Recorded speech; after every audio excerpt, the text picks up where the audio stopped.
اس کا ذمہ دار ایران ہے۔ آج آیا ایران کا یہ بیان انہی دونوں کے بیان کا منہ توڑ جواب مانا جا رہا ہے، مان سکتے ہیں۔ بات غزہ کی۔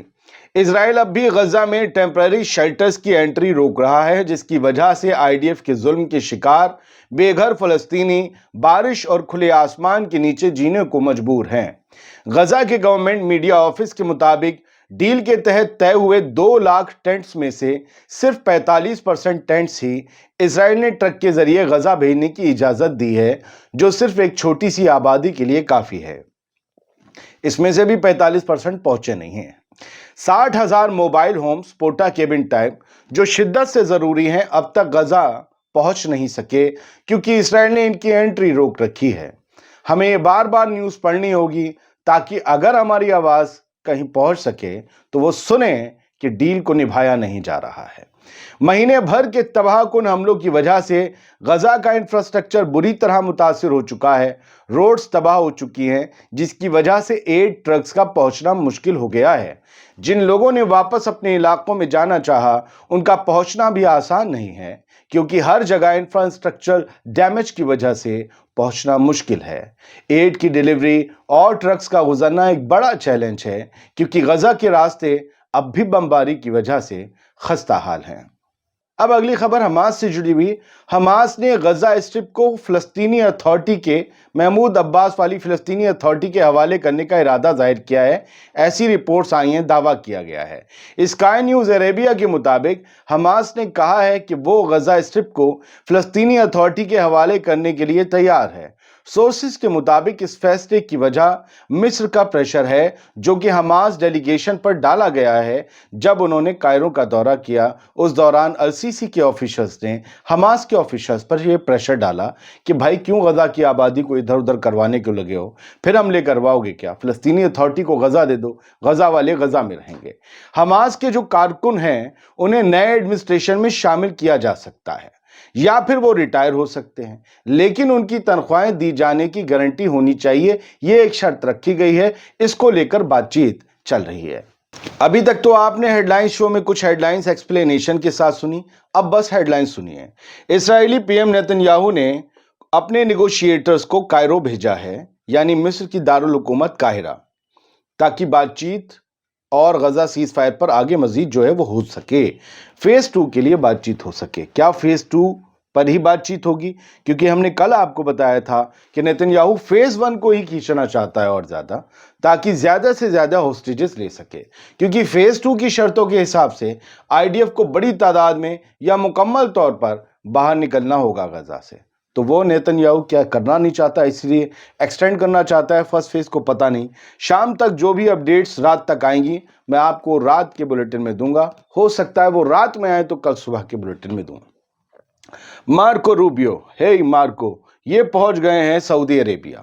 کل اسرائیل میں تھے، ایران کو تباہ کرنے کی بات کر رہے تھے، آج یہ پہنچ اور کہہ رہے تھے کہ اس ریجن میں کئی اسرائیل ہونے چاہیے تھے، ایک سے کام نہیں چل رہا، کئی اسرائیل ہوتے تو یہاں پر امن ہوتا۔ مارکو روبیو آج یہ سعودی عرب پہنچے ہیں، جو سعودی عرب کہتا ہے کہ ایک ہی اسرائیل نے اتنی چرس بو رکھی ہے کہ بھیا سمجھ میں نہیں آ رہا کیا کریں۔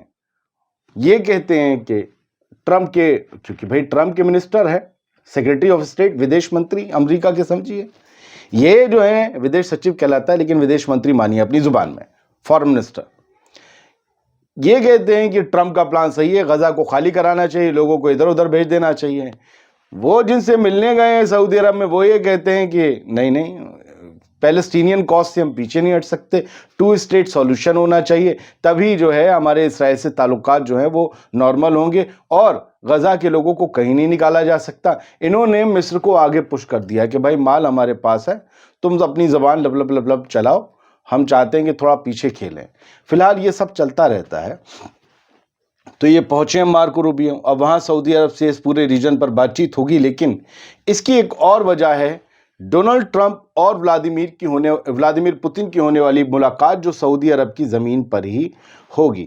اگلی خبر وہی بتاتی ہے کہ رشیا اور US کی میٹنگ ہونے والی ہے یوکرین کے مدعے پر سعودی عرب میں، ٹھیک ہے، اور یہ طے پائی گئی ہے رپورٹس کے مطابق 18 فروری یعنی کہ کل یہ میٹنگ ہوگی، ٹھیک، اور اس میں یوکرین شامل نہیں ہوگا، رشیا تو ہوگا، امریکہ ہوگا، زمین سعودی عرب کی ہوگی، یوکرین جنگ پہ مدعا ہے پورا میٹنگ کا، لیکن یوکرین کو کہا تم وہیں رہو یار، ایڈ دے رہے ہیں، کھاؤ پیو موج کرو۔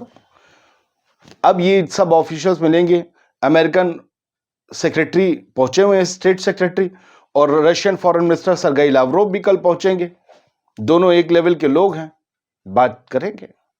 پھر ہو سکتا ہے کہ ٹرمپ اور پوتن کی میٹنگ کا بھی یہیں سے راستہ نکل جائے، اگر اچھی بات چیت ہو گئی تو وہ بھی بتائیں گے۔ اب کچھ تصویروں سے سمجھیے، آج بھی اسرائیل نے ڈرون بم جو ہے وہ گرایا ہے، یہ کہا گیا ہے، ہماری کی طرف سے دعویٰ کیا گیا، اسکرین شاٹ دیکھ رہے ہیں، یہ لبنان کا وہی کفر شبہ علاقہ ہے جس کی پہلی ہم نے خبر دی تھی، جہاں اسرائیلی ٹینکس جو ہیں وہ گھس گئے ہیں۔ فی الحال اب ٹینک انکلوژن کے بعد جو ہے یہ بتایا گیا ہے یہاں پر بم بھی گرائے گئے ہیں۔ کیوں اس علاقے میں اسرائیل فورس واپس آئی پیچھے جانے کے بجائے، یہ سمجھ کے پار ہے۔ آج غزہ پر حملہ ہوئے یا غزہ اور اسرائیل کی جنگ شروع ہوئے، اسرائیل کے ہوسٹیجز حماس کے قبضے میں آئے ہوئے 500 دن پورے ہو چکے ہیں، اور جو ہوسٹیجز اب بھی حماس کے پاس ہیں، ان سب کے رشتہ دار، ان کے چاہنے والے، ان کے سپورٹرز سڑکوں پر ہیں۔ وہ اپنی حکومت، خاص طور سے بنجامن نیتن یاہو کو ڈیل میں ڈیلے اور جنگ واپس شروع ہو سکنے کے آثار کے بیچ ذمہ دار ٹھہرا رہے ہیں۔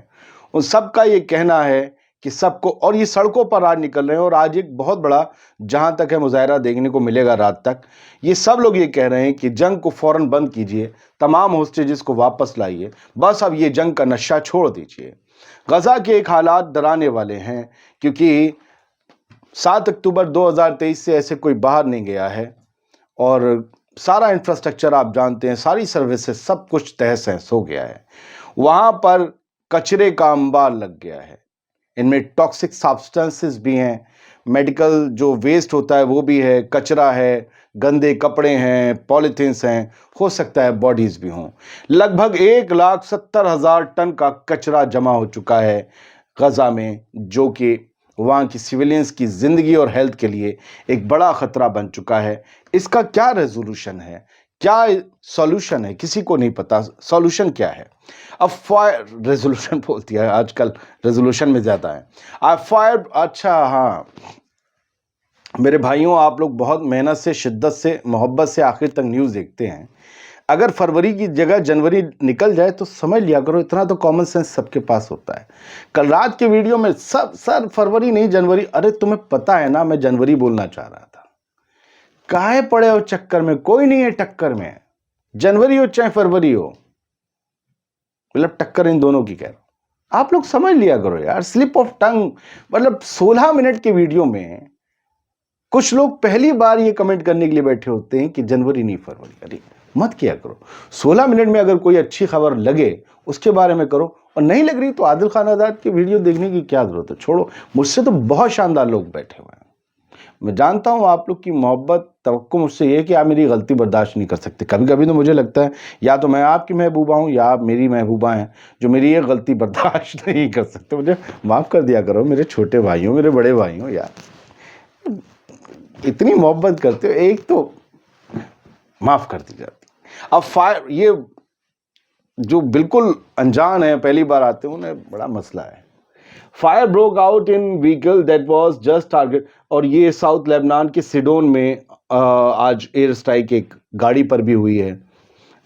وہ حزب اللہ کے لوگ بتائیں گے، IDF بتائے گی، لیکن جو بھی ہے فی الحال لیبنان کی یہ حال ہے۔ آپ سوچ لیجئے کل آخری دن ہے، سیز فائر کا کیا ہوگا پتہ نہیں۔ اب بھی جو لوگوں کی باڈیز ادھر ادھر پڑی ہوئی ہیں غزہ میں، ان لوگوں کو اب ان کی گھروں کی چابیوں سے پہچانا جا رہا ہے، کہ اسی سے رشتہ دار پہچان رہے ہیں ان کے گھر کے لوگ، کیونکہ اب ان کی باڈی میں کچھ بھی پہچاننے کے لائق نہیں بچا ہے۔ بہت بہت شکریہ، سلامت رہیے، خوش رہیے۔ ہیڈ لائن شو آپ دیکھ رہے تھے۔